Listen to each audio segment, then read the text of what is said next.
10% reservation bill overnight last day Lok Sabha में प्रवेश పెట్టడం। प्लीज स्पीक, प्लीज पुनिया जी, अब आपकी बात रिकॉर्ड पर नहीं जाएगी। आप कृपया कहें, आप कृपया कहें, एमपी आप कृपया कहें, सस्पेंड చేసి please bill last let her speak, please please. आप बोले, आप बोले, आप बोले, आप बोले, आप बोले, आप बोले।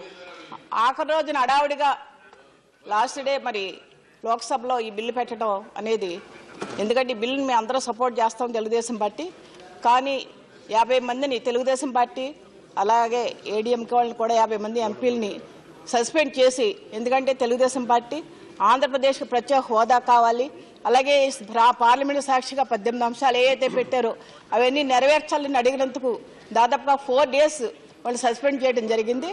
ఆ సస్పెండ్ చేసిన నిన్న లాస్ట్ డే హడావుడిగా ఓవర్ డేట్ ఈ 10% రిజర్వేషన్ బిల్లు పెట్టడం అనేది చాలా దారుణం। మరి కేంద్ర ప్రభుత్వం ఈ నిర్ణయం తీసుకుని బీజేపీ చాలా మరి ప్రజలకు అన్యాయం చేసే విధంగా ఈ బిల్లు పెట్టడం జరిగింది।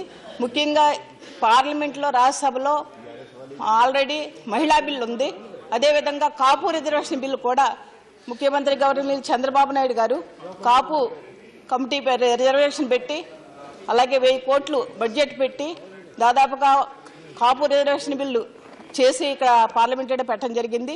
అది కూడా అమలు కాకుండా పార్లమెంట్లో అలాగే ఉంది। ఎన్ని ఉండగా హడావిడిగా ఈ 10% రిజర్వేషన్ పెట్టడం మేము పూర్తిగా సపోర్ట్ చేస్తున్నాం।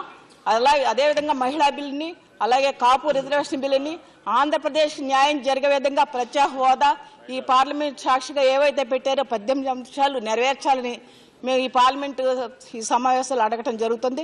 తప్పనిసరిగా ఇవన్నీ నెరవేర్చాలి। అదేవిధంగా ఈ బిల్లు మీద కూడా రాష్ట్ర పార్టీలు ఏదైతే ఉన్నాయో జనాభా ప్రాతిపదికన please conclude, you have already consumed 3 minutes, please conclude, please conclude. ఇలా రాష్ట్రాలు కూడా అక్కడ జనాభా ప్రాతిపదికన కూడా ఈ 10% రిజర్వేషన్ కూడా అమలు చేయాల్సి ఉంటుంది।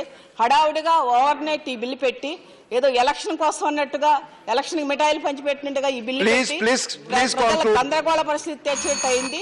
ఈ బిల్లుని మేము సపోర్ట్ చేస్తున్నాం, అయినప్పటికీ కూడా దీని మీద అందరూ చాలా మంది సీనియర్ నాయకులు అందరూ మాట్లాడారు। తప్పనిసరిగా సెలెక్టెడ్ కమిటీకి వెళ్ళి దీని మీద అన్ని అంశాలు పరిశీలించిన తర్వాతే ఇది ఓకే చేయాలని మనస్ఫూర్తిగా కోరుతున్నాను। ధన్యవాదాలు।